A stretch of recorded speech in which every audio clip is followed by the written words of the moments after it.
Au nom du Père et du Fils et du Saint-Esprit, Amen. Bonjour chers amis, vous tous qui nous suivez ici et ailleurs. Nous sommes au 4e numéro de notre émission Préparons Dimanche. Une présentation claire et simple des textes des dimanches pour découvrir et se nourrir de la parole de Dieu. Demandons à l'Esprit Saint au début de cette émission d'ouvrir nos cœurs et nos oreilles, nos yeux, afin de nous laisser travailler par la parole de Dieu.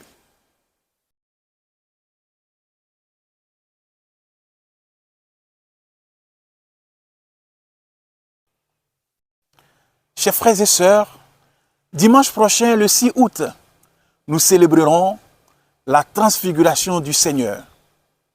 Les lectures de ce dimanche sont pleines d'images qui nous aident à ranimer notre foi et notre espérance, malgré que celle-ci soit quelquefois terrible. Oui, je dis terrible. Écoutons la vision de Daniel pour mieux cerner ce dont je parle, ce texte qui nous est proposé en première lecture.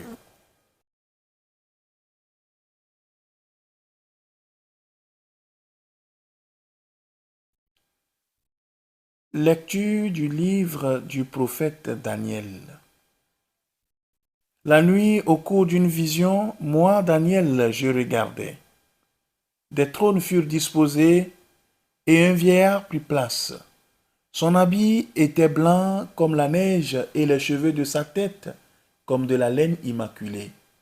Son trône était fait de flammes de feu avec des roues de feu ardents. Un fleuve de feu coulait qui jaillissait devant lui. Des milliers de milliers le servaient, des myriades de myriades se tenaient devant lui. Le tribunal prit place et l'on ouvrit des livres. Je regardais au cours des visions de la nuit et je voyais venir, avec les nuées du ciel, comme un fils d'homme. Il parvint jusqu'au vieillard et on le fit avancer devant lui. Il lui fut donné domination, gloire et royauté. Tous les peuples, toutes les nations et les gens de toutes langues le servirent. Sa domination est une domination éternelle qui ne passera pas, et sa royauté, une royauté qui ne sera pas détruite. Le texte que nous venons d'écouter est extrait de la deuxième partie du livre de Daniel, les chapitres 7 à 12. Toute cette partie du livre de Daniel relève d'un genre nouveau qui n'est plus prophétique, mais apocalyptique. Ce genre littéraire codé veut dévoiler la victoire finale de Dieu sur toutes les forces du mal. C'est le sens d'ailleurs du mot apocalypse, dévoiler. L'apocalyptique est différent du prophétisme en ce sens qu'elle n'appelle plus à la conversion. Elle rassure les fidèles de Dieu qui subissent la persécution en raison de leur foi, que le Seigneur, qui connaît leur épreuve, prépare pour eux une victoire définitive. Le contexte particulier de ce chapitre, c'est la crise maccabéenne entre 168 et 164 avant Jésus-Christ. Le roi Antiochus Épiphane, que l'on reconnaît sous l'image de la 11e corne de la 4e bête, c'est-à-dire l'Empire grec, a persécuté les Juifs et désacralisé le temple de Jérusalem, chose grave. Il veut supprimer leur religion et il les persécute. Le peuple n'a cessé de souffrir pendant ces années et la persécution d'Antiochus semblait prête à tout détruire. Mais Dieu va intervenir sous l'image du vieillard immortel, ce vieillard présenté en habit blanc, servi par des myriades d'anges. Voici donc que vient vers lui un fils d'homme auquel tout pouvoir est donné sur toutes les nations et pour toujours. C'est la victoire du bien sur le mal, de la vie sur la mort, de la foi sur l'idolâtrie. Ce texte nous parle de la vanité du pouvoir temporel. Bien qu'il veuille s'ériger comme souverain de tout ce qui existe, Antiochus n'est pas éternel. Après que le vieillard se sera assis, Antiochus sera jugé. Il lui sera enlevé tout pouvoir. Il sera exterminé et complètement détruit. L'homme et son pouvoir ne peuvent pas être éternels. Il y aura un moment où toute vie finira. En effet, comme le dit le psaume, peut-on vivre indéfiniment sans voir la fosse? Vous voyez les sages mourir, comme le fou et l'insensé, ils périssent, laissant à d'autres leur fortune. L'homme comblé qui n'est pas clairvoyant ressemble au bétail qu'on abat. Sans devoir citer le psaume, nous le constatons dans la vie courante. Beaucoup de puissants et de grands sont morts et aux enfers, ils n'ont rien emporté. Antiochus avait oublié cela. Celui qui régnera sans fin, c'est seulement Dieu et son Christ, avec ceux qui bien sûr ont cru à son amour. C'est ce que dit la parole de Dieu. Si nous persévérons, nous régnerons aussi avec lui. C'est pourquoi la liturgie nous invite à reprendre le psaume 96, qui dit que le Seigneur est roi, le Très-Haut, sur toute la terre.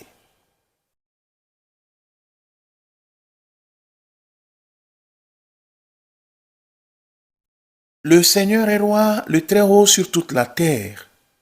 Le Seigneur est roi, exulte la terre, joie pour les îles sans nombre. Ténèbres et nuées l'entourent, justice et droit sont l'appui de son trône. Quand ses éclairs illuminèrent le monde, la terre le vit et s'affola. Les montagnes fondaient comme cire devant le Seigneur, devant le Maître de toute la terre. Les cieux ont proclamé sa justice et tous les peuples ont vu sa gloire. Frères et sœurs, Tu es Seigneur, si le le Très-Haut règne sur toute la terre. de l'homme, Tu domines le de règne haut des hommes, tous les n'est dieux. pas éternel. Leur enseignement l'est tout aussi. D'ailleurs, c'est la conséquence logique. Si l'homme n'est pas éternel, comment son enseignement peut-il l'être? Si l'homme n'est pas omniscient, comment son enseignement ne peut-il pas contenir des erreurs?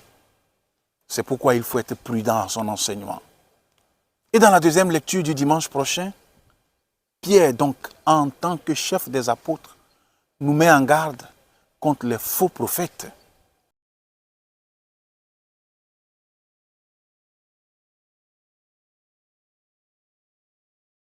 Lecture de la deuxième lettre de Saint Pierre apôtre. Bien-aimés, ce n'est pas en ayant recours à des récits imaginaires sophistiqués que nous vous avons fait connaître la puissance et la venue de notre Seigneur Jésus-Christ, mais c'est pour avoir été les témoins oculaires de sa grandeur. Car il a reçu de Dieu le Père l'honneur et la gloire, quand depuis la gloire magnifique lui parvint une voix qui disait « Celui-ci est mon Fils, mon bien-aimé, en lui j'ai toute ma joie. » Cette voix venant du ciel, nous l'avons nous-mêmes entendue quand nous étions avec lui sur la montagne sainte. Et ainsi se confirme pour nous la parole prophétique. Vous faites bien de fixer votre attention sur elle, comme sur une lampe brillant dans un lieu obscur, jusqu'à ce que paraisse le jour et que l'étoile du matin se lève dans vos cœurs. Dans ce texte Parole que du nous venons Seigneur. d'écouter, Saint Pierre nous dit qu'il y a eu parmi le peuple de faux prophètes et il y aura de même parmi nous de faux docteurs qui introduiront des sectes, c'est-à-dire des divisions, des sectes pernicieuses et qui, reniant le maître qui les a rachetés, attireront sur eux une ruine soudaine. Nous avons aujourd'hui des gens qui enseignent que le monde est immuable. Et ils se moquent de ceux qui attendent le retour du Seigneur, de ceux qui pratiquent la religion pour justifier leur mauvaise conduite. Et nous savons que nous ne devons pas les suivre. Qui faut-il suivre et écouter? C'est seulement le Christ. C'est lui le seul que Dieu a choisi et dont il rend témoignage. C'est bien ce que nous entendrons dans l'évangile du dimanche prochain, à la transfiguration. Celui-ci est mon fils, celui que j'ai choisi, Écoutez-le.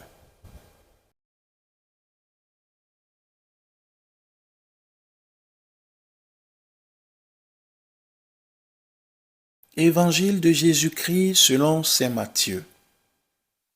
En ce temps-là, Jésus prit avec lui Pierre, Jacques et Jean son frère, et il les emmena à l'écart sur une haute montagne.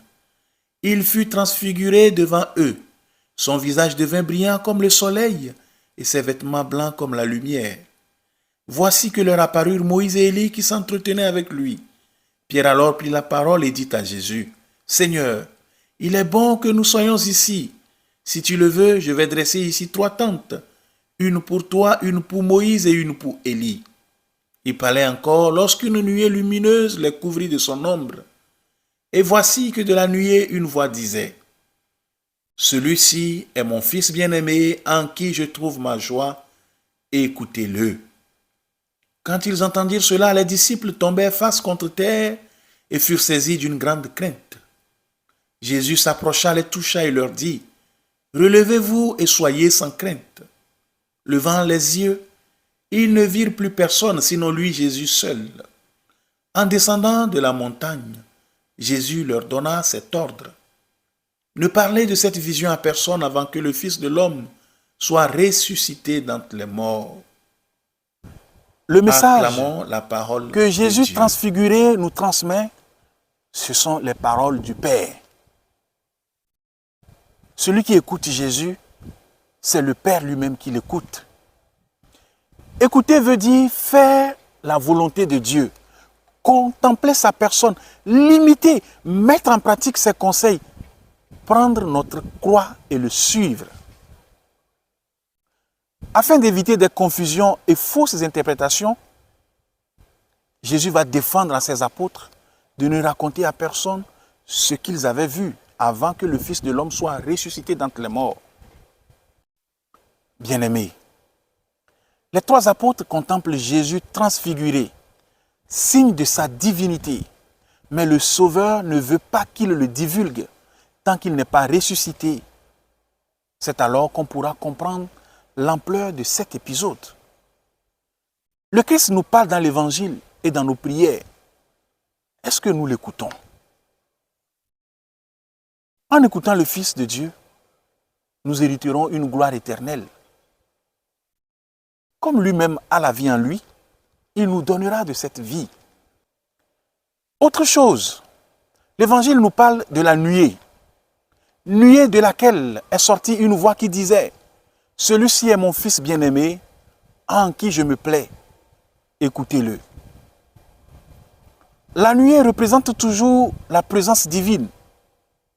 Et donc, frères et sœurs, nous n'avons pas à douter. Le Christ a montré sa gloire à ses disciples, dont nous avons déjà cité les noms. C'était pour qu'ils ne soient pas scandalisés au moment de la croix. À partir de la transfiguration, les disciples pouvaient aussi se rendre compte que ce que Jésus leur avait enseigné à propos de la résurrection des morts n'était pas une fable. Puisqu'ils voyaient Moïse et Élie qui étaient morts il y a longtemps. Que dire aujourd'hui? Tout ce que Dieu nous a promis, attendons-le. Attendons-le dans l'espérance. Il est tout puissant. Il n'y a aucune chose qui lui soit impossible. Il est capable de nous faire participer à sa gloire et il le fera. En effet, Dieu ne peut pas se tromper et il ne peut pas nous tromper. Tromper les autres ou trahir ses amis, ce n'est pas le propre de Dieu. C'est le propre de celui qui n'aime pas. Si nous croyons donc à l'amour de Dieu, rendons-lui toujours grâce pour tout ce qu'il nous fait et pour tout ce qu'il nous a prévu. Bonne fête de la transfiguration et bonne marche vers dimanche. Que Dieu, dans son amour, vous bénisse, le Père et le Fils et le Saint-Esprit. Amen. Merci d'avoir suivi cette vidéo et à la prochaine.